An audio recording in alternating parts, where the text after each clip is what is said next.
ആദം നിഹയെ അന്വേഷിച്ചു ആ പറമ്പ് മുഴുവൻ അലഞ്ഞു നടന്നു. ഒടുവിൽ കറിവേപ്പില മരത്തിന്റെ കീഴിലെത്തിയതും നിഹയുടെ ഒരു ചെരുപ്പ് അവിടെ കിടക്കുന്നത് കണ്ടു. അവൻ കുളത്തിലേക്ക് നോട്ടം പായിച്ചു. വെള്ളത്തിൽ നിന്നും വലിയ ശബ്ദത്തോടെ കുമിളകൾ പൊങ്ങുന്നത് കണ്ടതും ആദത്തിന്റെ നെഞ്ചൊന്ന് പിടഞ്ഞു. അവൻ കുളത്തിന്റെ പടവുകളിലൂടെ ശ്രദ്ധിച്ച് താഴെ ഇറങ്ങി. അവിടെ ഒരു ഭാഗത്ത് നിഹയുടെ ചുരിദാറിന് ഷോൾ കിടക്കുന്നത് കണ്ടതും അവൻ കൂടുതലൊന്നും ചിന്തിക്കാൻ നിന്നില്ല. വെള്ളത്തിലേക്ക് എടുത്തു ചാടി. നിമിഷ നേരം കൊണ്ട് അവൻ വെള്ളത്തിൽ നിന്ന് ഉയർന്നു പൊങ്ങുമ്പോൾ അവന്റെ കയ്യിൽ ബോധമറ്റ് കിടക്കുന്ന നിഹയുണ്ടായിരുന്നു. നിഹയെ പടവിൽ കിടത്തി അവളുടെ വയറ് നല്ലവണ്ണം അമർത്തിയതും അവളുടെ മൂക്കിൽ നിന്നും വായിൽ നിന്നും വെള്ളം പുറത്തു വന്നു. അതും കട്ടിയുള്ള ചളിവെള്ളം. അവളുടെ ശരീരത്തിനകത്തേക്ക് നല്ലപോലെ ചെളി പ്രവേശിച്ചിട്ടുണ്ടെന്ന് അവന് മനസ്സിലായി. അവൻ വായിൽ കൂടി കൃത്രിമ ശ്വാസം കൊടുത്തു നോക്കി. എന്നിട്ടും അവൾ കണ്ണു തുറന്നില്ല. പിന്നീട് ഒരു നിമിഷം പോലും പാഴാക്കാതെ ആദം നിഹയുമായി വീട്ടിലേക്ക് തിരിച്ചു. ആദത്തിന്റെ കയ്യിൽ വാടിയ ചേമ്പിൻ തണ്ട് പോലെ കിടക്കുന്ന നിഹയെ കണ്ടതും ആനിയുടെ ഹൃദയം പോലും നിലച്ചു പോകുമെന്ന് തോന്നി. പിന്നീട് ആദവും അവന്റെ മമ്മ ആനിയും ചേർന്ന് നിഹയെ സാമുവലിന്റെ ആശുപത്രിയിൽ എത്തിച്ചു. അതിനിടയിൽ ആനി ജോണിനെ വിളിച്ച് കാര്യങ്ങൾ പറഞ്ഞു. പെട്ടെന്ന് തന്നെ അവരെല്ലാവരും ഹോസ്പിറ്റലിലേക്ക് തിരിച്ചു. ഇതേ സമയം വീട്ടിൽ കൊച്ചു ട്രീസയെ ചോദ്യം ചെയ്യുകയാണ്. ഇല്ല ത്രേസ്യ അമ്മച്ചി, എൻ്റെ കൊച്ചി ഇത് ചെയ്തിട്ടില്ല. അവൾ ഉള്ളതുപോലെ പറയുന്ന കൂട്ടത്തില. ക്ലാര ട്രീസയെ ന്യായീകരിക്കാൻ ശ്രമിച്ചു. ഇതിപ്പോൾ ഞാൻ വിശ്വസിക്കുന്നു. പിന്നെ ഒരു കാര്യം, ഞാൻ ആരെയും കൊല്ലാനൊന്നും പറഞ്ഞിട്ടില്ല. അവൾക്ക് ചെറിയ പണി കൊടുത്ത് അവളെ ഇവിടെ നിന്ന് ഓടിക്കണം, അത്രേ പറഞ്ഞിട്ടുള്ളൂ. ആ കൊച്ചിന് എന്തേലും പറ്റി ഇനി ഇതിൻ്റെ പേരിൽ ആദം എനിക്ക് നേരെ തിരിഞ്ഞ ബാക്കി അപ്പം ഞാൻ പറയാം എന്നും പറഞ്ഞ് ത്രേസി അവിടെ നിന്ന് പോയതും ക്ലാരയും ട്രീസയും ത്രേസി എന്തൊക്കെയോ പറഞ്ഞ് പ്രാഗുവാണ്. സാമുവൽ ഡോക്ടർ തന്നെയായിരുന്നു നിഹയെ പരിശോധിച്ചത്. നിഹ ഇപ്പോൾ ഉള്ളത് ഒരു ക്രിട്ടിക്കൽ സ്റ്റേജിലാണെന്ന് അയാൾ എല്ലാവരെയും അറിയിച്ചു. ചെളിവെള്ളം മൂക്ക് വഴി ശരീരത്തിലേക്ക് പ്രവേശിച്ചിട്ടുണ്ടെന്നും മൂക്കിലൂടെ വയറിട്ട് അതൊക്കെ കളഞ്ഞതിന് ശേഷം മാത്രമേ എന്തെങ്കിലും പറയാൻ പറ്റുള്ളൂ എന്നും പ്രാർത്ഥിക്കുക മാത്രമേ മുന്നിൽ ഒരു ഓപ്ഷൻ ഉള്ളൂ എന്നും പറഞ്ഞതും ആദം തളർന്നു പോയിരുന്നു. അവളെ ഓർത്ത് അവൻ ഹൃദയം നുറുങ്ങുന്ന വേദനയോടെ മണിക്കൂറുകളോളം ICUവിന് മുന്നിൽ അങ്ങനെ ഇരുന്നു. അതിനിടയിൽ നിഖിൽ വഴി അക്ഷര ഇക്കാര്യം അറിയുകയും അനിയും രേഷ്മയും യാഗും അക്ഷരയും അവളുടെ അച്ഛനും അമ്മയും എല്ലാവരും അവിടെ നിന്ന് പുറപ്പെടുകയായിരുന്നു. രാത്രിയോടെ അവരൊക്കെ അവിടെ എത്തി. അപ്പോഴും ആദമടക്കം വീട്ടുകാരെല്ലാവരും ICUവിന് മുന്നിൽ തന്നെ ഉണ്ടായിരുന്നു. നിഹയുടെ വീട്ടുകാർ വന്നതും ആദത്തിന് അവരോടൊക്കെ എന്ത് പറയണം എന്നറിഞ്ഞില്ല. അനി സാമുവൽ ഡോക്ടറെ നേരിട്ട് കണ്ട് കാര്യങ്ങൾ അന്വേഷിച്ചു. നിഹയുടെ കണ്ടീഷൻ മോശമാണെന്നറിഞ്ഞതും അനിയുടെ ഉള്ളം വിങ്ങി. നിഹയെ കുറച്ചു നാളെങ്കിലും വേദനിപ്പിക്കേണ്ടി വന്നല്ലോ എന്നോർത്ത് അവന് കുറ്റബോധം തോന്നി. ഒപ്പം ആദത്തിനോടുള്ള ദേഷ്യവും പകയും ഇരട്ടിച്ചു. ഡോക്ടറുടെ മുറിയിൽ നിന്ന് ഇറങ്ങി വന്ന അനി ആദത്തിൻ്റെ അരികിൽ വന്നിരുന്നു. തൻ്റെ അരികിൽ അനി വന്നിരുന്നിട്ടും ആദം തല ഉയർത്തിയില്ല. എൻ്റെ കൊച്ചിനെ കൊലക്ക് കൊടുത്തപ്പോൾ നിനക്ക് സമാധാനമായില്ലേ? പതിഞ്ഞ സ്വരത്തിലായിരുന്നു അനി അത് പറഞ്ഞത്. അന്നേരം ആദം തല ഉയർത്തി നോക്കി. അനിയുടെ കണ്ണിൽ അവനെ ചുട്ടരിക്കാൻ പാകത്തിൽ അഗ്നി എരിയുന്നുണ്ടായിരുന്നു. അനിയുടെ മുന്നിൽ തല ഉയർത്തി പിടിച്ചു നിൽക്കാൻ താൻ അർഹനല്ല എന്ന് തോന്നിയ ആദം മറുപടിയൊന്നും പറയാതെ തല കുനിച്ചു. നിന്നെക്കുറിച്ച് എനിക്കെല്ലാം അറിയാം, എല്ലാം. അനിയത് പറഞ്ഞതും ആദം അനിക്ക് നേരെ മുഖമുയർത്തി. നീ എന്താ കരുതിയത്? ഞാനൊന്നും അറിയില്ലെന്നോ? എൻ്റെ കൊച്ചു കണ്ണൊന്ന് തുറന്നോട്ടെ, പിന്നെ ഒരു നിമിഷം പോലും ഞാൻ അവളെ നിന്റെ അരികിൽ നിർത്തില്ല. ഞാൻ അവളെ കൊണ്ടുപോകും. വേണ്ടി വന്നാൽ അവളോട് ഞാൻ എല്ലാം തുറന്നു പറയും. തന്നെ പോലൊരുത്തൻ്റെ കൂടെ ജീവിച്ച് കളയാനുള്ളതല്ല അവളുടെ ജീവിതം. നിന്റെ ശത്രുക്കളാണ് അവളുടെ ജീവൻ എടുക്കാൻ ശ്രമിക്കുന്നത്.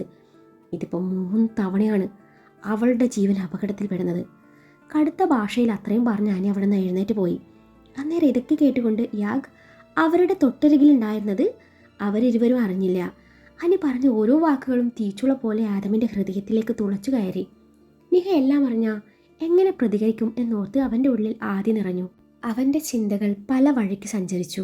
ദീർഘമായി ഒന്ന് നിശ്വസിച്ചു. മറ്റെല്ലാം മറന്ന് നിഹ ജീവിതത്തിലേക്ക് തിരിച്ചു വരുന്നതും കാത്തു അവൻ പുലരുവോളം അവിടെ തന്നെ ഇരുന്നു.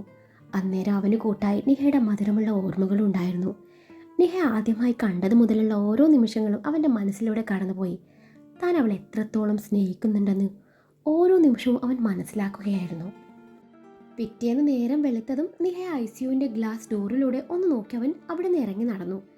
നിഹയുടെ വീട്ടുകാരുടെ മുന്നിൽ നിൽക്കുമ്പോൾ അവനെന്തോ വല്ലായ്മ തോന്നി. തൻ്റെ അശ്രദ്ധ മൂലമാണ് ഇതൊക്കെ സംഭവിച്ചത് എന്നൊരു തോന്നൽ. പിന്നീട് അവൻ സാമുവൽ ഡോക്ടറുടെ പേഴ്സണൽ റൂമിലാണ് ചിലവഴിച്ചത്. ഓരോ നിമിഷവും അവൾ കണ്ണു തുറക്കുന്നതും കാത്തു അവൻ അവിടം കഴിച്ചുകൂട്ടി. അങ്ങനെ കാത്തിരിപ്പിനൊടുവിൽ 3-ാം നാൾ നിഹ കണ്ണു തുറന്നു.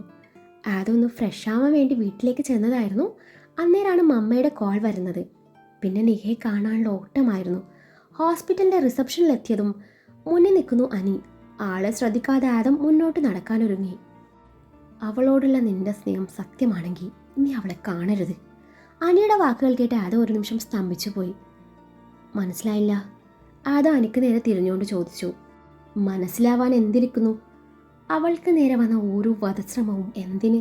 നിങ്ങൾക്ക് സംഭവിച്ച ആക്സിഡന്റ് പോലും നിന്റെ ശത്രുക്കൾ ഒരുക്കിയ കെണിയാണ്. ഇനി ഞാൻ എന്ത് ധൈര്യത്തിലാണ് അവളെ നിന്നെ ഏൽപ്പിച്ചു പോവേണ്ടത്? നീ അവളുടെ മരണമാണ് ആഗ്രഹിക്കുന്നതെങ്കിൽ നിനക്ക് അവളെ ചെന്ന് കാണാം. മറിച്ച് നീ അവളെ ആത്മാർത്ഥമായി സ്നേഹിക്കുന്നെങ്കിൽ നീ ഇപ്പോൾ തിരിച്ചു പോകണം. നീ ഇപ്പോഴും ഒന്ന് മറന്നു പോകുന്നു. ഞാനൊരു സഹോദരനാണ്. അവൾ ഇങ്ങനെ കാണേണ്ടി വന്ന എൻ്റെ അവസ്ഥ നീ ഒന്ന് ചിന്തിച്ചു നോക്ക്. ഈ കയ്യിൽ കിടന്ന് വളർന്ന കൊച്ചാണ്. ഈ നെഞ്ചിൽ കിടത്തിയ ഞാൻ അവളെ ഉറക്കിയത്. എനിക്ക് അനിയത്തിയായിരുന്നില്ല, മകളായിരുന്നു. എനിക്കെൻ്റെ കൊച്ചിനെ തിരികെ തന്നൂടെ? ഇതെൻ്റെ ഒരു അപേക്ഷയാണ്. അനിയുടെ തൊണ്ട ഇടറി തുടങ്ങി. അനി അത്രയും പറഞ്ഞതും ആദം മുന്നോട്ടെടുത്തു വെച്ച കാല് പിൻവലിച്ചിരുന്നു. ഞാൻ തിരിച്ചു പോവാണ്. കൊണ്ടുപോയിക്കോളൂ അവളെ. ഞാൻ കാരണം അവൾക്കൊന്നും സംഭവിക്കാൻ പാടില്ല. അത്രയും പറഞ്ഞ ആദം തിരിഞ്ഞു നടന്നു. അനി തൻ്റെ നിറഞ്ഞ കണ്ണുകൾ അമർത്തി തുടച്ചു നിഹ കിടക്കുന്ന മുറി ലക്ഷ്യം വെച്ച് നടന്നു. അനിയെ അന്വേഷിച്ച് ഗ്രൗണ്ട് ഫ്ലോറിലേക്ക് വന്നതായിരുന്നു യാഗ്. അന്നേരാണ് അനിയും ആദവും സംസാരിക്കുന്നത് അവൻ്റെ ശ്രദ്ധയിൽപ്പെടുന്നത്. യാഗ് സ്റ്റെയറിൻ്റെ മുകൾ ഭാഗത്ത് നിൽക്കുമായിരുന്നു. എല്ലാം കഴിഞ്ഞ് ആദം മടങ്ങിപ്പോകുന്നത് കണ്ടതും യാഗ് വേദനയോടെ നോക്കി നിന്നു. തൻ്റെ അനിയേട്ടൻ എല്ലാം മറന്ന് തൻ്റെ അരികിലേക്ക് ഓടിയെത്തിയ സന്തോഷത്തിലാണ് നിഹ. ഒരു നിമിഷം ഇതൊക്കെ സത്യമാണോ എന്ന് വരെ അവൾ ചിന്തിച്ചു. അനിയേട്ടനും ഏട്ടത്തിയും അച്ചുവും വല്യച്ഛനും വല്യമ്മയും യാഗും ആനിയമ്മയും പപ്പയും അച്ചാച്ചനും ആൻറ്റിമാരും അങ്കിൾമാരും കുട്ടിപ്പട്ടാളങ്ങളും എല്ലാവരും നിഹയെ കാണാൻ ഹോസ്പിറ്റലിൽ എത്തിയിട്ടുണ്ട്. അപ്പോഴും താൻ കാണാൻ ആഗ്രഹിച്ച ആൾ മാത്രം വന്നില്ലല്ലോ എന്നൊരു പരിഭവം അവളുടെ ഉള്ളിലുണ്ടായിരുന്നു. അതെവിടെ ഇതുവരെ വന്നില്ലല്ലോ? ജോൺ ആനിയോട് ഗൗരവത്തിൽ ചോദിച്ചു. അവനോട് ഞാൻ വിളിച്ചു പറഞ്ഞതാ, ഇപ്പം വരാനും പറഞ്ഞതാണല്ലോ എന്നും പറഞ്ഞ് ആനി വീണ്ടും ആദത്തിൻ്റെ ഫോണിലേക്ക് വിളിച്ചു. ആദം കോൾ എടുത്തു. ഫോണിൽ സംസാരിക്കുന്നതിനിടയിൽ ആനിയുടെ മുഖം മങ്ങുന്നതും പുറത്തേക്ക് പോകുന്നതും ജോൺ ശ്രദ്ധിച്ചു. കുറച്ചു കഴിഞ്ഞതും ആനി തിരികെ മുറിയിലേക്ക് വന്നു. എന്താ അവൻ പറഞ്ഞത്? ജോൺ ഗൗരവത്തിൽ ചോദിച്ചു. അത് പിന്നെ അവൻ ഇന്ന് വരാൻ പറ്റില്ലെന്ന്. അവനെന്തോ പെട്ടെന്നൊരു മീറ്റിംഗ് അറ്റൻഡ് ചെയ്യാനുണ്ടെന്ന്. അവൻ തിരിച്ചു പോയത്രേ. ഇനി 2 ദിവസം കഴിഞ്ഞേ വരുള്ളൂന്ന്. ഡിസ്ചാർജ് ആയ നിയമോളെ അവളുടെ ഏട്ടൻ്റെ കൂടെ പറഞ്ഞു വിടാനും അവൻ പറഞ്ഞിട്ടുണ്ട്. ആനി പറഞ്ഞ കാര്യങ്ങൾ കേട്ട് ജോണിന് ദേഷ്യമാണ് തോന്നിയത്. ഇവനിത് പെട്ടെന്ന് എന്ത് പറ്റി അയാൾ ചിന്തിച്ചു. അയാളൊന്നും പറയാതെ പുറത്തേക്ക് നടന്നു. എന്നാൽ ഇതൊക്കെ കേട്ടതും നിഹയുടെ കണ്ണുകൾ നിറഞ്ഞു തുടങ്ങി. തന്നെ ഒന്ന് കാണാൻ വരാൻ പറ്റാത്ത എന്ത് തിരക്കാണുള്ളത്. അപ്പോൾ എന്നേക്കാൾ വലുത് മറ്റു പലതുമാണല്ലേ? വേണ്ട, എനിക്കും ആരെയും കാണണ്ട, അവൾ സ്വയമേന്ന് പറഞ്ഞു. നിഹയ്ക്ക് സങ്കടം അടക്കാനായില്ല. അവളുടെ കണ്ണുകൾ നിറഞ്ഞു തുടങ്ങി. നിഹയുടെ സങ്കടം ആനിക്ക് കണ്ടു നിൽക്കാനായില്ല. നീ ഒന്ന് വിളിച്ചു നോക്കും മോളെ, ആനി നിഹയോട് പറഞ്ഞു. ആനിയമ്മ പറഞ്ഞതല്ലേ, ഒന്ന് വിളിച്ചു നോക്കാം.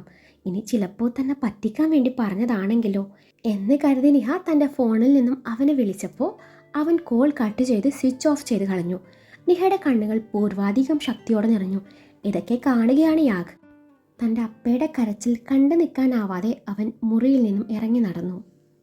വരാന്തയിലെത്തിയ യാഗ് തൻ്റെ അച്ഛനൊന്ന് നോക്കി. അന്നേരം ആദ്യമായി അവന് തൻ്റെ അച്ഛനോട് ദേഷ്യം തോന്നി. അവനൊന്നും മിണ്ടാതെ അവിടെ ഉണ്ടായിരുന്ന ചെയറിൽ വന്നിരുന്നതും അവൻ്റെ മുഖത്തെ സങ്കടം കണ്ട് അവൻ്റെ അമ്മയും അവൻ്റെ അരികിൽ വന്നിരുന്നു. അച്ഛൻ എന്തിനമ്മേ അപ്പയും ആ അങ്കിളിനെയും പിരിക്കാൻ ശ്രമിക്കുന്നത്? ആ അങ്കിള് പാവാണ്. അങ്കിളിന് അപ്പയെ ഒരുപാട് ഇഷ്ടമാണ്. യാഗ് പറയുന്നതൊന്നും രേഷ്മയ്ക്ക് മനസ്സിലായില്ല. നീ എന്തൊക്കെയാ കണ്ണായി പറയുന്നത്? അമ്മേ, അച്ഛൻ. അന്നേരം തൻ്റെ അച്ഛൻ വരുന്നത് കണ്ട് യാഗ് പകുതിക്ക് വെച്ച് നിർത്തി അവിടെ നിന്ന് എഴുന്നേറ്റ് നടന്നു. ആദം തൻ്റെ ഫ്ലാറ്റിലായിരുന്നു. കൂടെ നിഖിലും ഉണ്ട്. സോഫയിൽ കണ്ണടച്ച് കിടക്കുന്ന ആദത്തെ കണ്ട് നിഖിലിന് നല്ല വിഷമം തോന്നി. ആദം, നീ ഒന്ന് എഴുന്നേറ്റ് വല്ലതും കഴിച്ചേ. ഇങ്ങനെ ഒന്നും കഴിക്കാതെയും കുടിക്കാതെ ഇരുന്നാൽ നിന്റെ സങ്കടം മാറുമോ? മതി, ഒന്ന് എഴുന്നേറ്റേ. നിഖിൽ അവൻ്റെ തോളിൽ കൈവച്ചുകൊണ്ട് പറഞ്ഞു. എടാ, എനിക്ക് അവളില്ലാതെ പറ്റുന്നില്ലടാ. അവളൊന്ന് കണ്ടാൽ മതി. ഇല്ലെങ്കിൽ ഞാനിപ്പോൾ മരിച്ചു പോവും. ഞാനിപ്പോൾ അവൾ അത്രമാത്രം സ്നേഹിക്കുന്നുണ്ട്. അവളില്ലാതെ ഞാൻ വെറും ശൂന്യമാണ്. She's my love, she's my life, she's my strength and she's my everything. അതും പറഞ്ഞ ആദം കണ്ണുകൾ അടച്ചു. അവളുടെ മുഖം അവൻ്റെ കൺമുന്നിൽ തെളിഞ്ഞു. പിന്നെ എന്തിനാ നീ അവളുടെ ഏട്ടൻ പറഞ്ഞത് കേട്ട് അവൾ ഇട്ടേച്ചു വന്നേ? നിന്നെക്കുറിച്ച് എന്ത് തേങ്ങയാണ് അയാൾ നിഹാട് പറയുന്നത്? നീ ഒരു ഗാങ്സ്റ്റർ ആണെന്നോ? അതിനിപ്പോൾ എന്താ? നമ്മൾ നിരപരാധികളെ ഒന്നും കൊന്നൊടുക്കില്ലല്ലോ. അവരൊക്കെ ആ ശിക്ഷ അർഹിക്കുന്നുണ്ട്. പിന്നെ നീ ചെകുത്താനാണെന്ന് അറിയുമ്പോൾ കുറച്ച് ദേഷ്യപ്പെടുമായിരിക്കും. അത് നിന്റെ കയ്യിലിരിപ്പ് കൊണ്ടാണ്. എടാ, നിനക്ക് സത്യങ്ങളൊക്കെ നിഹയോട് തുറന്നു പറഞ്ഞാൽ പോരെ? ഒരു പക്ഷെ അവൾക്കെല്ലാം മനസ്സിലാക്കാൻ പറ്റുമെങ്കിലോ? നിനക്ക് വയ്യെങ്കിൽ പറ, ഞാൻ അവളെ കണ്ട് സംസാരിക്കാം. എന്നിട്ട് വേണം ഓൺ ദി സ്പോട്ട് അവൾ നിന്റെ തലയടിച്ച് പൊട്ടിക്കാൻ. നമ്മൾ തമ്മിലുള്ള ബന്ധം പോലും അവൾക്കറിയില്ല. വേണ്ട നിഖിൽ, അതിനുള്ള സമയമായിട്ടില്ല. അതിനു മുൻപ് എനിക്ക് ചിലത് കണ്ടെത്താനുണ്ട്. മറഞ്ഞു നിന്ന് കളിക്കുന്ന ആരോ ഒരാളുണ്ട്, എന്നെ നന്നായി അറിയാവുന്ന ആരോ ഒരാൾ. ആദം അത്രയും പറഞ്ഞു നിർത്തി. എടാ, ഇനിയത് ആദർശാണോ? എനിക്കെന്തോ നല്ല സംശയമുണ്ട്. നിഖിലാണ് പറഞ്ഞത്. എനിക്കും ആ ഒരു സംശയം ഇല്ലാതില്ല. പക്ഷേ എന്തിനവനത് ചെയ്യണം എന്ന് മാത്രം ഒരു പിടുത്തവുമില്ല. അവൻ്റെ മേലൊരു കണ്ണ് വേണമെന്ന എൻ്റെ അഭിപ്രായം. നിഖിൽ പറഞ്ഞത് കേട്ടതും ആദം അമർത്തി മൂളി. നീ അവനെ ഒന്ന് ശ്രദ്ധിച്ചാൽ മതി. അവളുടെ ഏട്ടനോട് എന്നെ പറ്റി പറഞ്ഞത് ആയുഷായിരിക്കും. ഇനിയിപ്പോൾ അവൻ തന്നെ ആയിരിക്കോ എല്ലാത്തിനും പുറകിൽ? അതാരാണെന്ന് ആദ്യം കണ്ടെത്തണം. അതുവരെ നിഹ അവളുടെ വീട്ടിൽ കഴിയട്ടെ. എല്ലാം ഒന്ന് ഒതുങ്ങി കഴിയുമ്പോൾ ഞാൻ തന്നെ അവളോട് എല്ലാം പറഞ്ഞ് തിരികെ കൊണ്ടുവരും. അങ്ങനെ ഒരുത്തനെയും പേടിച്ച് അവളെ ഞാനങ്ങ് വേണ്ടെന്ന് വെക്കുമെന്ന് നിനക്ക് തോന്നുന്നുണ്ടോ? എല്ലാം അറിയുമ്പോൾ ഒരു പൊട്ടിത്തെറി ഉണ്ടാവാം. സാരമില്ല. ആദം അത്രയും പറഞ്ഞു നിർത്തി. എല്ലാം നിന്റെ ഇഷ്ടം പോലെ നടക്കട്ടെ, നിഖിൽ പറഞ്ഞു. എന്തായാലും എനിക്ക് അവളെ ഒന്ന് കാണണം. ആദം തൻ്റെ ആഗ്രഹം നിഖിലിനോട് പറഞ്ഞു. അവരൊക്കെ മുറിയിലുണ്ടാവുമ്പോൾ നീ എങ്ങനെ കാണും? അതിനൊരു വഴിയേ ഉള്ളൂ. സാമുവൽ ഡോക്ടറോട് പറഞ്ഞ് അവളെ ഇന്നൊരു ദിവസത്തേക്ക് ICUവിലേക്ക് ഷിഫ്റ്റ് ചെയ്യാൻ പറയണം. അവിടെ ആകുമ്പോൾ എനിക്ക് അവളെ കാണാൻ പറ്റും. ആദം തൻ്റെ മനസ്സിലുള്ളത് നിഖിലിനോട് പറഞ്ഞു. അത് കഴിഞ്ഞ് അവൻ സാമുവൽ ഡോക്ടറോട് തൻ്റെ ആവശ്യം തുറന്നു പറഞ്ഞു. അന്നേരം ആദത്തിൻ്റെ സിറ്റുവേഷൻ മുന്നിൽ കണ്ട് സാമുവൽ ഡോക്ടർ ആദത്തിന് അതിനുള്ള അവസരം ഒരുക്കി. അന്ന് രാത്രി നിഹയെ എന്തോ കാരണം പറഞ്ഞ് വീണ്ടും ICUവിലെ ഒബ്സർവേഷനിൽ കിടത്തി. രാത്രി 1 മണി നേരത്താണ് ആദം ഡോക്ടറുടെ വേഷവും മാസ്കും ധരിച്ച് ICUവിൽ പ്രവേശിക്കുന്നത്. നിഹ നല്ല മയക്കത്തിലായിരുന്നു. അവൻ അവളുടെ അരികിൽ ചെന്നിരുന്നു അവളുടെ കൈയെടുത്ത് പതിയെ ചുംബിച്ചു. പിന്നീട് അവളുടെ നെറുകയിൽ ചുംബിച്ചു. ശേഷം അവളുടെ മുഖത്തേക്ക് തന്നെ കുറച്ചു നേരം നോക്കിയിരുന്നു. അവിടെ കുറച്ചു നേരം ചിലവഴിച്ചു. അവൻ മനസ്സില്ലാ മനസ്സോടെ അവിടെ നിന്ന് മടങ്ങി. അവിടെ നിന്ന് 2 ദിവസം കഴിഞ്ഞു നിഹയെ ഡിസ്ചാർജ് ചെയ്തു. ആദത്തിൻ്റെ ഒരു വിവരവും ഇല്ലാത്തതിനാൽ നിഹയെ അനിയുടെ കൂടെ പറഞ്ഞയക്കാൻ എല്ലാവരും നിർബന്ധിതരായി. നിഹ ആരോടും ഒരു മിണ്ടാട്ടവും ഇല്ലാതെ അങ്ങനെ ഇരിക്കുന്നുണ്ട്. ഇന്നെങ്കിലും ആദം തന്നെ കാണാൻ വരുമെന്ന പ്രതീക്ഷയിലായിരുന്നു അവൾ. ഇതിപ്പോൾ എല്ലാവരും കൂടെ തൻ്റെ നാട്ടിലേക്ക് പറഞ്ഞയക്കുവാണല്ലോ എന്നോർത്ത് അവൾക്ക് സങ്കടം തോന്നി. ആനിയമ്മയും പപ്പയും തനിക്ക് വൈകി കിട്ടിയ അച്ഛനും അമ്മയായിരുന്നു. അവരെയൊക്കെ വിട്ട്, തൻ്റെ കൂട്ടുകാരെ വിട്ട് താൻ ഇവിടെ നിന്ന് പോകുന്നു. ഇനി ഒരു പക്ഷേ ഒരു തിരിച്ചു വരവുണ്ടായിരിക്കില്ല. അല്ലെങ്കിലും എന്തർത്ഥത്തിലാണ് താനിവിടെ നിൽക്കുന്നത്? നിഹ നിറഞ്ഞ കണ്ണുകൾ അമർത്തി തുടച്ചു. എല്ലാവരോടും യാത്ര പറഞ്ഞു അവിടെ നിന്ന് ഇറങ്ങി നടന്നു. അനി ആദത്തിൻ്റെ വീട്ടുകാരോട് നല്ല സ്നേഹത്തോടെ തന്നെയാണ് പെരുമാറിയത്. അവരോടൊക്കെ യാത്ര പറഞ്ഞു. അനിയും അവിടെ നിന്ന് ഇറങ്ങി.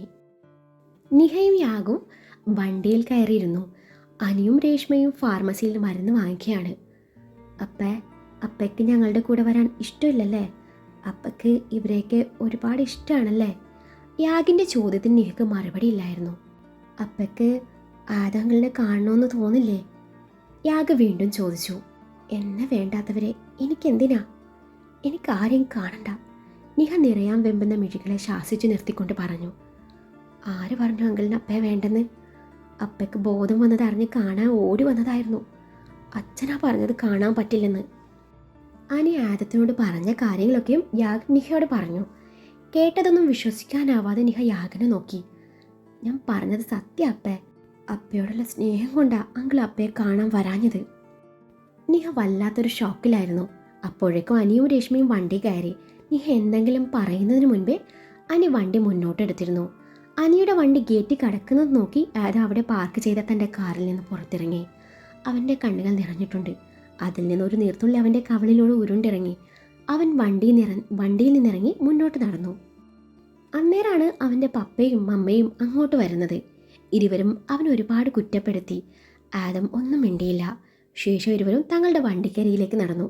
തൊട്ടടുത്ത നിമിഷമാണ് അനിയുടെ കാർ അവന് മുന്നിൽ സഡൻ ബ്രേക്കിട്ട് നിർത്തുന്നത്. കാറിൽ നിന്ന് ഇറങ്ങി വന്ന അനി നിഹയെ വണ്ടിയിൽ നിന്ന് ഇറക്കി ആദത്തിന് മുന്നിൽ കൊണ്ട് നിർത്തി. ദാ നീ എടുത്തോ, നിന്റെ ഭാര്യയെ ഞാൻ കൊണ്ടുപോയതുപോലെ തിരികെ തന്നിട്ടുണ്ട്. ഇവൾക്ക് എന്നെ വേണ്ടെന്ന്, നിന്നെ മതിയത്രേ. ഇവളെ ഞാൻ കൊണ്ടുപോയാ ഇവൾ വണ്ടിയിൽ നിന്ന് എടുത്ത് ചാടുമെന്ന്, ഇവൾക്ക് നിന്നെ അത്രയ്ക്കും ഇഷ്ടമാണെന്ന്, ഇത്രയും കാലം വളർത്തിയ ഞാൻ ആരുമല്ലെന്ന്. ഇതാ എടുത്തോ, എൻ്റെ പെങ്ങളെ ഞാൻ നിനക്ക് വിട്ടു തരുവാണ്. പക്ഷേ ഇനി ഒരു വട്ടം കൂടി ഇവൾക്ക് എന്തെങ്കിലും സംഭവിച്ചാൽ പിന്നെ ഞാൻ നിനക്ക് ഒരിക്കലും ഇവളെ വിട്ടു തരില്ല എന്നും പറഞ്ഞ് നിഹ അവൻ്റെ മേലേക്ക് തള്ളിയിട്ടു. അനി തൻ്റെ കാറിൽ കയറി വണ്ടി കുറച്ച് മുന്നോട്ടെടുത്തു. ശേഷം അവിടെ പാർക്ക് ചെയ്തു വെച്ചു. ഇതേ സമയം ആദത്തിൻ്റെ നെഞ്ചിൽ വീണ നിഹയുടെ കണ്ണുകൾ ചുവന്ന് കലങ്ങിയിട്ടുണ്ട്. അവൻ്റെ കോളറിൽ പിടിമുറുക്കി അവൻ ദഹിപ്പിച്ചു നോക്കി. എന്നെ പറഞ്ഞു വിടുവായിരുന്നു അല്ലേ? അപ്പോൾ ഇത്രയുള്ളൂ എന്നോട് സ്നേഹം? എന്തൊക്കെയായിരുന്നു? I love you Niha, I will miss you Niha. നീയാണ് പെണ്ണെ എൻ്റെ പ്രണയം. എന്നിട്ട് ഇത്രയും ദിവസം എന്നെ കാണാതെ നിന്നിട്ട് തനിക്കെന്നെ മിസ് ചെയ്തില്ല അല്ലേ? എന്നാൽ കേട്ടോ, എനിക്ക് തന്നെ ഒരുപാട് മിസ് ചെയ്തു. ഒരുപാടെന്ന് വെച്ചാൽ ഒരുപാട്. തനിക്കറിയോ ഈ 3 ദിവസം ഞാൻ എന്ത് മാത്രം വിഷമിച്ചെന്ന്? പറ, അറിയോന്ന്? തനിക്കറിയോ, എനിക്ക് തന്നെ ഒരുപാട് ഇഷ്ടമാണ്. എനിക്ക് താനില്ലാതെ പറ്റണ്ടേ? ഇല്ലേ ഞാൻ തിരിച്ചു വരില്ലായിരുന്നു. അതും പറഞ്ഞ് നിഹ അവൻ്റെ കോളറിൽ പിടിമുറുക്കി കുലുക്കിക്കൊണ്ടിരുന്നു. അത് അവളെ തടയാനോ എതിർക്കാനോ നിന്നില്ല. എന്തെങ്കിലും ഒന്ന് പറയടോ, തൻ്റെ നാക്കെന്താ ഇറങ്ങിപ്പോയോ? അവൾ അവൻ്റെ കോളറിൽ ഒന്നുകൂടെ പിടിമുറുക്കിക്കൊണ്ട് പറഞ്ഞു. അന്നേരം അവൻ തൻ്റെ നാക്ക് പുറത്തിട്ട് കാണിച്ചതും നിഹയുടെ ദേഷ്യം ഇരട്ടിച്ചു. അവൾ അവൻ്റെ കഴുത്തിൽ പിടിമുറുക്കി. എന്നെ തേച്ചിട്ട് പോവാന്ന് കരുതിയെങ്കിലേ കൊല്ലും ഞാൻ, ബ്ലഡി അയൺമാൻ. മനസ്സിലായില്ല അല്ലേ? തേപ്പുകാരാണ് സ്നേഹത്തോടെ വിളിച്ചതാ. അതും പറഞ്ഞ് അവൻ്റെ അതിരങ്ങൾ മുഴുവനായും അവളുടേതാക്കി മാറ്റി. അവൻ്റെ കണ്ണുകൾ മിഴിഞ്ഞു വന്നു. അവളുടെ സങ്കടം മുഴുവൻ അവൾ ആ ചുംബനത്തിൽ തീർത്തു. അല്പനേരം കഴിഞ്ഞതും അവൾ അവൻ്റെ അതരങ്ങളെ മോചിപ്പിച്ചു. നിറകണ്ണാലെ അവൻ്റെ മുഖത്തേക്ക് നോക്കിയപ്പോൾ അവൻ്റെ കണ്ണും ചെറുതായി നിറഞ്ഞിട്ടുണ്ട്. അവൻ അവളെ ഇറുകെ പുണർന്നു. Niha, I love U Nayar.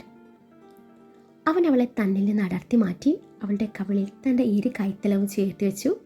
അവളുടെ കണ്ണിലേക്ക് ദൃഷ്ടി പതിപ്പിച്ചുകൊണ്ട് പറഞ്ഞു, I love you too Nayar. തിരികെ അവൾ അവൻ്റെ കണ്ണിലേക്ക് നോക്കിക്കൊണ്ട് പറഞ്ഞു. ആദം അവളുടെ മുഖത്ത് ആകമാനം ചുംബനങ്ങൾ കൊണ്ട് മൂടി. ഇരുവരുടെയും പ്രവൃത്തികൾ കാറിലിരുന്ന് അനിയും രേഷ്മയും യാഗും കാണുന്നുണ്ടായിരുന്നു. യാഗിന് 2 പേരെയും വീണ്ടും ഒരുമിച്ച് കണ്ടപ്പോൾ വല്ലാത്തൊരു സന്തോഷം. ആ ഫ്രഞ്ച് സീൻ വന്നപ്പോൾ ചെക്കൻ കണ്ണടച്ച് നിന്നതാണ്. ഇതിപ്പോൾ കഴിഞ്ഞോന്നറിയാൻ ഒറ്റ കണ്ണിറുക്കി നോക്കുന്നുണ്ട്. കണ്ടില്ലേ, 2 പേർക്കും അത്രയ്ക്ക് ഇഷ്ടമാണ്. പിന്നെ എന്തിനാ നിങ്ങൾ അവരെ തമ്മിൽ അകറ്റുന്നത്? വേണ്ട, അവരുടെ സന്തോഷം നിങ്ങളായിട്ട് തല്ലിക്കെടുത്തരുത്. രേഷ്മ അനിയുടെ തോളിൽ കൈവച്ചുകൊണ്ട് പറഞ്ഞു. അന്നേരം അനി ഒന്ന് ദീർഘമായി നിശ്വസിച്ചു. ആദം നിഹയെ തൻ്റെ വണ്ടിയുടെ കോ ഡ്രൈവിംഗ് സീറ്റിലെത്തി അനിയുടെ കാറിനരികിലേക്ക് നടന്നു. ആദത്തെ കണ്ടതും അനി ഇറങ്ങി വന്നു. എക്സ്ക്യൂസ് മീ, എനിക്ക് കുറച്ച് സംസാരിക്കണം, ആദം പറഞ്ഞു. എനിക്കൊന്നും സംസാരിക്കാനില്ല, ഞങ്ങൾ പോവാണ്. ആയിരിക്കാം, but I need to talk to you please. Adam പറഞ്ഞത് കേട്ട് അനി ആദത്തിൻ്റെ കൂടെ നടന്നു. ഞാൻ ഇന്നലെ അവളെ വിട്ടു തന്നത് എന്തിനാണെന്നറിയോ? ഒരു സഹോദരൻ്റെ വേദനയും സങ്കടവും ശരിക്കും മനസ്സിലാവുന്നത് കൊണ്ടാ. അല്ലാതെ എനിക്ക് അവളോട് ഇഷ്ടമില്ലാഞ്ഞിട്ടോ ആരെയും പേടിച്ചിട്ടോ ഒന്നുമല്ല. ഞാനും ഒരു സഹോദരനാണ്. നിങ്ങളെപ്പോലെ എനിക്കുണ്ടൊരു അനിയത്തി. ദാ കാണ്, ഇതാണ് എൻ്റെ അനിയത്തി. ഇവളെ ഈ അവസ്ഥയിലാക്കിയവരെ കണ്ടെത്താൻ വേണ്ടിയാണ് ആദം ജോൺ എന്ന ഡിസൈനർ ഒരു ഗുണ്ടായത്. ഇത് വെറും കിടപ്പല്ല, ഒരു റേപ്പ് കഴിഞ്ഞ് എല്ലാം നഷ്ടപ്പെട്ട് മാനസികമായും ശാരീരികമായും തളർന്നുള്ള കിടപ്പാണ്. ആദം തൻ്റെ ഫോണിലുള്ള ഇസയുടെ വീഡിയോ കാട്ടിക്കൊടുത്തുകൊണ്ട് പറഞ്ഞു. അനി ആ ഫോൺ വാങ്ങി അതിലേക്ക് കണ്ണോടിച്ചു. ബെഡിൽ ഒന്നും അറിയാതെ മരവിച്ച മനസ്സുമായി തളർന്നു കിടക്കുന്ന ഇസ. അത് കണ്ടപ്പോൾ നിഹയാണ് അനി ഓർത്തത്. അനി ആദത്തെ ചോദ്യഭാവത്തിൽ നോക്കി. ഇതെൻ്റെ അനിയത്തിയാ, ഇസ ജോൺ. നിഹയുടെ കൂടെ ബാംഗ്ലൂരിൽ ഒരുമിച്ച് പഠിച്ചതാ. 1 വർഷമായി ഈ കിടപ്പ് തുടങ്ങിയിട്ട്. ഇപ്പോൾ കൊച്ചിയിലെ ഒരു ആശ്രമത്തിൽ ചികിത്സയിൽ കഴിയുകയാണ്. എന്നാൽ എൻ്റെ വീട്ടുകാരൊക്കെ കരുതിയിരിക്കുന്നത് ഇവള് വിദേശത്ത് പഠിക്കാൻ പോയിരിക്കുകയാണെന്നാണ്. അങ്ങനെ ഞാൻ വരുത്തി തീർത്തതാ. ഓരോ 2 ദിവസം കൂടുമ്പോഴും US നിന്നും വീട്ടിലേക്ക് കോൾ വരും. മകളാണെന്ന് കരുതി പപ്പയും അമ്മയും സംസാരിക്കും. എനിക്ക് അങ്ങനെ ചെയ്തല്ലേ പറ്റൂ. അത്രയും പറഞ്ഞ് ആദം നെടുവീർപ്പിട്ടു. ഇനി ഞാനൊരു സത്യം പറയട്ടെ, ഞാൻ ശരിക്കും നിങ്ങളുടെ അനിയത്തിയെ വിവാഹം കഴിച്ചത് എന്തിനാണെന്നറിയോ? എൻ്റെ അനിയത്തിയെ ഈ അവസ്ഥയിലെത്തിച്ച നിങ്ങളുടെ അനിയത്തിയോട് പ്രതികാരം ചെയ്യാൻ. ഒരു ഞെട്ടലോടെയാണ് അനി ഇത് കേട്ടു നിന്നത്. പക്ഷേ ഇപ്പം എൻ്റെ മനസ്സിൽ ആ പകയോ പ്രതികാരമോ ഒന്നുമില്ല. പകരം ഇഷ്ടം മാത്രമേ ഉള്ളൂ. എനിക്ക് ജീവനാണ് അവളെ. ആദാനിയോട് എല്ലാം തുറന്നു പറഞ്ഞു. ഇസയെ ചതിച്ചവരെ കണ്ടെത്താൻ വേണ്ടിയാണ് ഞാനൊരു ഗുണ്ടയായത്. ഞാൻ കൊന്നൊടുക്കിയ മുഴുവൻ പേരും മരണം അർഹിക്കുന്നവരാണ്. എൻ്റെ അനിയത്തിയെപ്പോലെ ചതിക്കപ്പെടുന്ന പെൺകുട്ടികൾക്ക് നീതി വാങ്ങിക്കൊടുക്കുക എന്ന ഉദ്ദേശത്തോടെയാണ് ഞാൻ ഇതൊക്കെ ചെയ്തത്. അല്ലാതെ ഒരു നിരപരാധിയെ പോലും ഞാൻ ഇതുവരെ കൊന്നൊടുക്കിയിട്ടില്ല. നിഹയ്ക്ക് എന്തൊക്കെയോ അറിയാം, അതവൾ തുറന്നു പറയുന്നില്ല. എനിക്കുറപ്പുണ്ട് അവൾ ഒരു തെറ്റും ചെയ്ത് കാണില്ല. നിങ്ങൾ പറഞ്ഞതുപോലെ എൻ്റെ ശത്രുക്കൾ തന്നെയാണ് അവളെ ഇല്ലാതാക്കാൻ നോക്കുന്നത്. അതുകൊണ്ട് തന്നെയാണ് ഞാൻ അവളെ നിങ്ങളുടെ കൂടെ പറഞ്ഞു വിടാൻ തയ്യാറായതും. ഞാൻ നിങ്ങൾക്ക് ഉറപ്പു തരാം, ഇനി അവളുടെ മേലെ ഒരു തരി മണ്ണ് വീഴാൻ ഞാൻ സമ്മതിക്കില്ല. ഇതെൻ്റെ വാക്കാണ്. ദയവ് ചെയ്ത് ഇപ്പോൾ ഒന്നും അവളോട് പറയരുത്. എല്ലാം ഞാൻ തന്നെ തുറന്നു പറഞ്ഞോളാം. എനിക്ക് ചിലതൊക്കെ അറിയണം. അതുവരെ നിങ്ങൾ എൻ്റെ കൂടെ ഉണ്ടാവണം. അത് കഴിഞ്ഞ് ഞാൻ എല്ലാം അവസാനിപ്പിക്കാം. ആദം അനിയോട് അപേക്ഷ രൂപേണ പറഞ്ഞതും കൂടെ ഉണ്ടാവും എന്ന പോലെ അനി ആദത്തിൻ്റെ തോളിൽ കൈവച്ചു. Thank you sir. ഇനി ഈ സാറ് വിളി വേണ്ട. അനി പറഞ്ഞത് കേട്ടതും ആദം ചിരിക്കാൻ ശ്രമിച്ചു. നിങ്ങൾക്ക് കുറച്ച് നാൾ ഇവിടെ താമസിച്ചാലെന്താ? ഇവിടെ എൻ്റെ ഫ്ലാറ്റിൽ താമസിക്കാം. അടുത്ത ആഴ്ച ഇവിടെ പള്ളിയിൽ വെച്ച് ഞങ്ങളുടെ മിന്നുകെട്ട് നടക്കും. നിങ്ങളുടെ പ്രസൻസും ബ്ലെസ്സിങ്സും ഒക്കെയും നിഹയെപ്പോലെ ഞാനും ആഗ്രഹിക്കുന്നുണ്ട്. ആദത്തിൻ്റെ ആ ആഗ്രഹത്തിന് അനി സമ്മതം മൂളി. ആദം നിഹ ഒരുമിച്ച് പോയാണ് അനിക്ക് ഫ്ലാറ്റ് കാട്ടിക്കൊടുത്തതും. അത് കഴിഞ്ഞ് നിഹയും ആദവും മടങ്ങി. മടക്ക യാത്രയിൽ നിഹ ഒരുപാട് സന്തോഷവതിയായി കാണപ്പെട്ടു. ഇത്തിരി വെള്ളം കുടിച്ചാലെന്താ? അളിയനും സെറ്റായല്ലോ, അത് മതി. നിഹ വിശാലമായി സീറ്റിലേക്ക് ചാരിയിരുന്നുകൊണ്ട് പറഞ്ഞു. ഇത്തിരി വെള്ളം കുടിക്കോ? എടി ബുദ്ധു, ആ തലമണ്ടയിൽ മൊത്തം ചെളി കയറി കിടപ്പായിരുന്നു. ഇല്ലെങ്കിൽ ആ തലയിൽ ചളിയായിരുന്നു, അത് വേറെ കാര്യം. ആദം നിഹയെ പാളി നോക്കിക്കൊണ്ട് പറഞ്ഞു. അന്നേരം നിഹ അവനെ കൂർപ്പിച്ചു നോക്കി. അല്ല, എന്താ പറഞ്ഞ അനിയേട്ടൻ്റെ കുപ്പിയിലാക്കിയേ? അതൊക്കെ ഉണ്ട്. അത് പറഞ്ഞ് അവൻ അവളുടെ കൈയെടുത്ത് അവൻ്റെ ചുണ്ടോട് ചേർത്തു. അന്നേരം അവളുടെ മുഖത്ത് നാണം വിരിഞ്ഞു. ചില നേരത്തെ അവളുടെ മുഖത്ത് വിരിയുന്ന ആ നാണം അത് കാണാൻ അവൻ ഒരുപാട് ഇഷ്ടമാണ്. ഇന്നിപ്പോൾ ഒരാഴ്ചയ്ക്കിപ്പുറം ആദവും നിഹയും എല്ലാവരുടെ അനുഗ്രഹത്തോടെ ഒന്നായിരിക്കുകയാണ്. ആദം അവൾക്ക് വേണ്ടി ഡിസൈൻ ചെയ്തെടുത്ത വൈറ്റ് ഗൗൺ അവൾക്ക് ഒരുപാട് ഇഷ്ടമായി. പള്ളിയിലെ ചടങ്ങ് കഴിഞ്ഞു. ഇരു കുടുംബക്കാർക്ക് വേണ്ടിയുള്ള പാർട്ടി ഉണ്ടായിരുന്നു. എല്ലാം കഴിഞ്ഞ് നിഹയുടെ വീട്ടുകാരും ബന്ധുക്കളും അന്ന് തന്നെ നാട്ടിലേക്ക് മടങ്ങി. തങ്ങൾ വൈകാതെ അങ്ങോട്ട് വരുമെന്ന് ആദം അനിക്ക് ഉറപ്പ് നൽകി. അത് കഴിഞ്ഞ് ഒരുമിച്ചൊരു അന്വേഷണം അതായിരുന്നു ഇരുവരുടെയും മനസ്സിൽ. ആദ്യ രാത്രിയും ഹണിമൂണും ഒരുമിച്ച് ആഘോഷിക്കാൻ വേണ്ടി അങ്ങ് ഫിൻലാൻഡിലേക്ക് പറന്നിരിക്കുകയാണ് ആദവും നിഹയും. ആദ്യ രാത്രിയുടെ ത്രില്ലിലും എക്സൈറ്റ്മെന്റിലുമാണ് ആദം. എത്രയോ രാത്രികൾ ഒരുമിച്ച് കിടന്ന് നമുക്കെന്താ ആദ്യ രാത്രിയെന്ന് നിഹ ചോദിച്ചു. ഇന്ന് ഞാൻ നിന്നെ മുഴുവനായും സ്വന്തമാക്കുന്ന രാത്രിയാണ്. അതിനാൽ ഈ രാത്രി എനിക്ക് സ്പെഷ്യലാണ്. നേരത്തെ അവൻ തൻ്റെ കാതിൽ സ്വകാര്യം പോലെ പറഞ്ഞത് അവളുടെ മനസ്സിലൊക്കെ ഓടിയെത്തി. പാൽ ഗ്ലാസുമായി അവൾ നാണത്തോടെ മണിയറയിലേക്ക് പ്രവേശിച്ചു.